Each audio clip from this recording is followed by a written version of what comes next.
Lectura del Santo Evangelio según San Marcos. En aquel tiempo Jesús se marchó a Judea y a Transjordania. Otra vez se le fue reuniendo gente por el camino, y según su costumbre les enseñaba. Acercándose unos fariseos le preguntaban para ponerlo a prueba: ¿le es lícito al hombre repudiar a su mujer? Él les replicó: ¿qué les ha dicho Moisés? Contestaron: Moisés permitió escribir el acta de divorcio y repudiarla. Jesús les dijo: por la dureza de su corazón dejó escrito Moisés este precepto, pero al principio de la creación Dios los creó hombre y mujer. Por eso dejará el hombre a su padre y a su madre, se unirá a su mujer, y serán los dos una sola carne. De modo que ya no son dos, sino una sola carne. Pues lo que Dios ha unido, que no lo separe el hombre. En casa los discípulos volvieron a preguntarle sobre lo mismo. Él les dijo: si uno repudia a su mujer y se casa con otra, comete adulterio contra la primera. Y si ella repudia a su marido y se casa con otro, comete adulterio. Hola amigo y amiga. Este pasaje de Jesús sobre el matrimonio y sobre el amor humano y el sacramento del matrimonio, pues siempre creo que tiene un toque de polémico. Tanto así que fíjense cómo los discípulos tuvieron que preguntarle en privado. ¿No te ha pasado que a veces hay alguien que tú estimas, un sacerdote, una consagrada, un padre, una monjita, o simplemente un laico de mucho respeto para ti, que constantemente dice cosas que te suena que están bien, pero de repente dice una que dices, no estoy muy seguro, y entonces te esperas después de que afirma algo duro para luego hacerle la consulta en privado? Pues eso fue lo que pasó aquí con los discípulos. Y ellos, pues en algún momento del crecimiento del pueblo de Israel, pues fue posible por parte de Dios como una concesión el que pudieran repudiar a su mujer, porque al inicio este pueblo de Israel era de cabeza dura, era muy terco, era como un adolescente que se porta mal y entonces se le tiene que poner un tutor. Esto lo explica San Pablo en su carta a los Gálatas. Entonces, por eso durante un tiempo hubo unas leyes concesionarias, o sea, unas concesiones que Dios pues le daba o le dio al pueblo de Israel, pero que cuando vino Cristo le trajo algo más que mágico, algo lleno de gracia, a una acción que ya existía antes y desde todos los tiempos, el matrimonio. Bueno, Jesús quiso, y probablemente tú ya esto lo has escuchado y no te estoy diciendo nada nuevo, quiso elevarlo al nivel de los otros 6 sacramentos que él iba a instaurar. Una decisión que se hace entre hombre y mujer.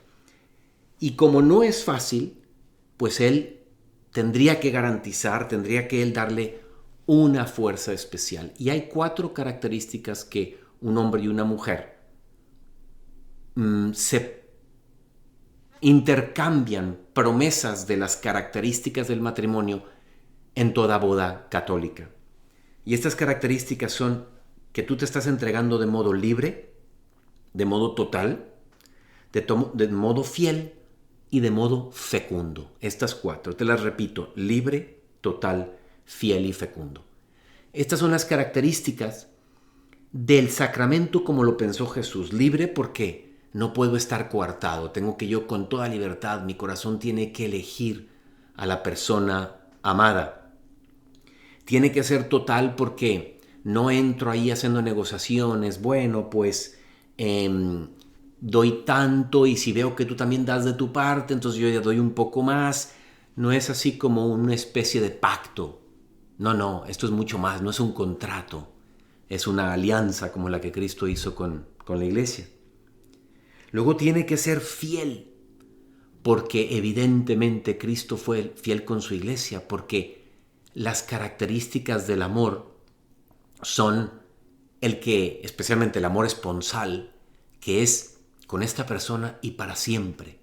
Fiel de corazón, fiel de pensamiento, fiel de palabra, fiel de imaginación, fiel de mirada, fiel de cuerpo, fiel en todos los aspectos. Y por último, fecundo, es decir, abierto a la vida, aun cuando pudiera haber alguna dificultad natural que no permita a este padre y madre tener hijos, pero ellos están abiertos a ello, y abiertos a ello en todo momento, sabiendo que en esa unión hermosa entre esposo y esposa, de esa gran entrega, de esa gran comunicación que se da con el alma y con el cuerpo, podría salir una nueva vida que simboliza o que toma por ejemplo, por modelo, a la Santísima Trinidad, que es tanto amor del Padre y del Hijo que de ahí nace el Espíritu Santo, o de ahí surge el Espíritu Santo. Muy bien, pues Dios sabía que siempre, siempre, siempre la fidelidad en el matrimonio iba a costar trabajo, como la fidelidad en todo cuesta trabajo. Y por eso, amigo y amiga, yo quiero pues simplemente decirte que el amor-dolor, como lo llama mi director espiritual, que todo mundo tiene en esa vocación a la que fue llamada, y en este caso los esposos, ese amor-dolor, porque para amar a veces se requiere negarme a mí mismo, sacrificarme por la otra persona, olvidarme un poco de mí, dejar que la otra persona gane, que la otra persona triunfe, que la otra persona sea promovida, que la otra persona, pues que le vaya mejor que a uno en algunas ocasiones, ¿no? Pues eso requiere de un agua pura que hay que estar regando, con la cual hay que estar regando esta plantita que es el matrimonio. Y así como nosotros los consagrados tenemos que estar regando con esa agua pura nuestra entrega a Dios nuestro Señor, de la misma manera, aquella persona que decide casarse, pues con ese amor, con esa agua pura, va regando siempre. Escuchaba yo el otro día a alguien que decía, no te permitas poner las cosas en piloto automático. Cuando en una cosa seria en la vida, tu trabajo, el amor, la consagración, tú pones las cosas en piloto automático y dejas de regarlas, ahí empiezan a oxidarse, empiezan a perder la fuerza. Por eso, querido amigo y amiga, pues aquí Jesús nos muestra por qué sí es posible, aunque cueste, y le costó a los discípulos entenderlo, esta fidelidad de quienes se vuelven una sola carne. Yo soy el padre Jorge Obregón, y a mí me encuentras en Instagram en jobregong. Y te invitamos a que compartas, te invito a que compartas este podcast y a que nos sigas aquí en Quería Jesús y en New Fire en Instagram también para seguirte dando recursos. Dios te bendiga.